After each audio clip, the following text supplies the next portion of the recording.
अर्जुन ने भगवान श्री कृष्ण से कहा, हे मधुसूदन, आपने फाल्गुन मास के शुक्ल पक्ष की एकादशी अर्थात आमल की एकादशी के बारे में विस्तार पूर्वक बतलाया। चैत्र माह के कृष्ण पक्ष में आने वाली एकादशी का क्या नाम है तथा उसकी विधि क्या है? कृपा करके आप मेरी बढ़ती हुई जिज्ञासा को शांत करें। भगवान श्री कृष्ण ने कहा, हे अर्जुन, चैत्र मास के कृष्ण पक्ष की एकादशी को पापमोचनी एकादशी के नाम से जाना जाता है। एक बार की बात है, पृथ्वीपति राजा मांधाता ने लोमश ऋषि से यही प्रश्न किया था जो तुमने मुझसे किया है।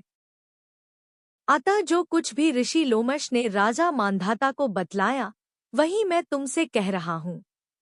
राजा मांधाता ने धर्म के गुह्यतम रहस्यों के ज्ञाता महर्षि लोमश से पूछा, हे ऋषिश्रेष्ठ, मनुष्य के पापों का मोचन किस प्रकार संभव है?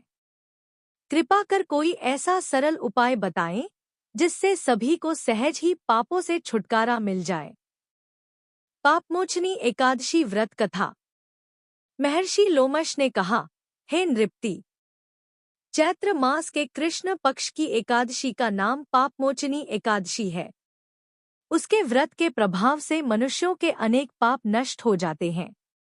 मैं तुम्हें इस व्रत की कथा सुनाता हूँ, ध्यानपूर्वक श्रवण करो। प्राचीन समय में चैत्ररथ नामक एक वन था। उसमें अप्सराएं किन्नरों के साथ विहार किया करती थीं। वहां सदैव वसंत का मौसम रहता था, अर्थात उस जगह सदा नाना प्रकार के पुष्प खिले रहते थे। कभी गंधर्व कन्याएं विहार किया करती थी, कभी देवेंद्र अन्य देवताओं के साथ क्रीड़ा किया करते थे। उसी वन में मेधावी नाम के एक ऋषि भी तपस्या में लीन रहते थे। वे शिवभक्त थे। एक दिन मंजुघोषा नामक एक अप्सरा ने उनको मोहित कर उनकी निकटता का लाभ उठाने की चेष्टा की, इसलिए वह कुछ दूरी पर बैठ वीणा बजाकर मधुर स्वर में गाने लगी। उसी समय शिव भक्त महर्षि मेधावी को कामदेव भी जीतने का प्रयास करने लगे।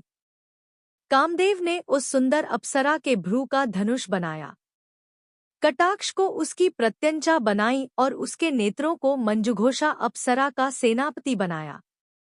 इस तरह कामदेव अपने शत्रुभक्त को जीतने को तैयार हुआ। उस समय महर्षि मेधावी भी युवावस्था में थे और काफी हृष्टपुष्ट थे। उन्होंने यज्ञोपवीत तथा दंड धारण कर रखा था। वे दूसरे कामदेव के समान प्रतीत हो रहे थे। उस मुनि को देखकर कामदेव के वश में हुई मंजुघोषा ने धीरे धीरे मधुर वाणी से वीणा पर गायन शुरू किया तो महर्षि मेधावी भी मंजुघोषा के मधुर गाने पर तथा उसके सौंदर्य पर मोहित हो गए। वह अप्सरा मेधावी मुनि को कामदेव से पीड़ित जानकर उनसे आलिंगन करने लगी। अप्सरा की बात सुनकर ऋषि ने कहा, हे मोहिनी, संध्या को तो आई हो, प्रातःकाल होने पर चली जाना। ऋषि के ऐसे वचनों को सुनकर अप्सरा उनके साथ रमण करने लगी। इसी प्रकार दोनों ने साथ साथ बहुत समय बिताया। मंजुघोषा ने एक दिन ऋषि से कहा, हे विप्र, अब आप मुझे स्वर्ग जाने की आज्ञा दीजिए। मुनि ने इस बार भी वही कहा, हे रूपसी, अभी ज्यादा समय व्यतीत नहीं हुआ है, कुछ समय और ठहरो। मुनि की बात सुन अप्सरा ने कहा, हे ऋषिवर, आपकी रात तो बहुत लंबी है। आप स्वयं ही सोचिए कि मुझे आपके पास आए कितना समय हो गया। अब और ज्यादा समय तक ठहरना क्या उचित है? अप्सरा की बात सुन मुनि को समय का बोध हुआ और वह गंभीरतापूर्वक विचार करने लगे।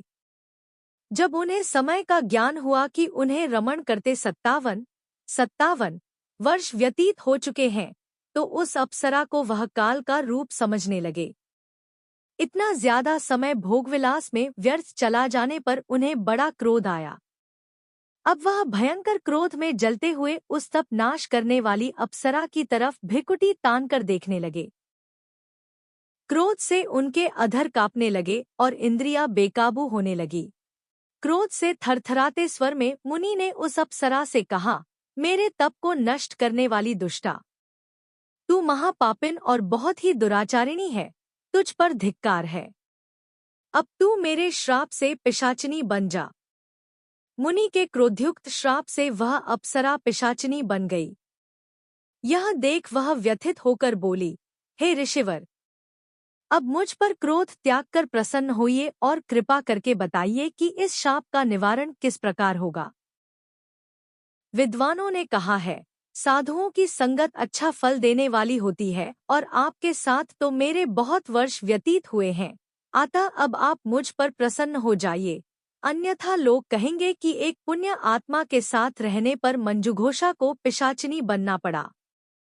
मंजुघोषा की बात सुनकर मुनि को अपने क्रोध पर अत्यंत ग्लानि हुई, साथ ही अपनी अपकीर्ति का भय भी हुआ। अतः पिशाचिनी बनी मंजुघोषा से मुनि ने कहा, तूने मेरा बड़ा बुरा किया है, किंतु फिर भी मैं तुझे इस श्राप से मुक्ति का उपाय बतलाता हूँ। चैत्र मास के कृष्ण पक्ष की जो एकादशी है, उसका नाम पापमोचनी है। उस एकादशी का उपवास करने से तेरी पिशाचिनी की देह से मुक्ति हो जाएगी। ऐसा कहकर मुनि ने उसको व्रत का सब विधान समझा दिया। फिर अपने पापों का प्रायश्चित करने के लिए वे अपने पिता च्यवन ऋषि के पास गए। च्यवन ऋषि ने अपने पुत्र मेधावी को देखकर कहा, हे पुत्र, ऐसा क्या किया है तूने कि तेरे सभी तप नष्ट हो गए हैं, जिससे तुम्हारा समस्त तेज मलिन हो गया है। मेधावी मुनि ने लज्जा से अपना सिर झुकाकर कहा, पिताश्री, मैंने एक अप्सरा से रमण करके बहुत बड़ा पाप किया है। इसी पाप के कारण संभवतः मेरा सारा तेज और मेरे तप नष्ट हो गए हैं। कृपा करके आप इस पाप से छूटने का उपाय बतलाइए। ऋषि ने कहा, हे पुत्र, तुम चैत्र माह के कृष्ण पक्ष की पापमोचनी एकादशी का विधि तथा भक्तिपूर्वक उपवास करो, इससे तुम्हारे सभी पाप नष्ट हो जाएंगे। अपने पिता च्यवन ऋषि के वचनों को सुनकर मेधावी मुनि ने पापमोचनी एकादशी का विधिपूर्वक व्रत किया। उसके प्रभाव से उनके सभी पाप नष्ट हो गए। मंजुघोषा अप्सरा भी पापमोचनी एकादशी का उपवास करने से पिशाचिनी की देह से छूट गई और पुनः अपना सुंदर रूप धारण कर स्वर्गलोक चली गई। लोमश मुनि ने कहा, हे राजन, इस पापमोचनी एकादशी के प्रभाव से समस्त पाप नष्ट हो जाते हैं। इस एकादशी की कथा के श्रवण व पठन से 1000 गोदान करने का फल प्राप्त होता है। इस उपवास के करने से ब्रह्मा हत्या करने वाले, स्वर्ण चुराने वाले, मद्यपान करने वाले, अगम्यागमन करने वाले आदि भयंकर पाप भी नष्ट हो जाते हैं और अंत में स्वर्गलोक की प्राप्ति होती है। बोलिए श्री लक्ष्मीनारायण भगवान की जय।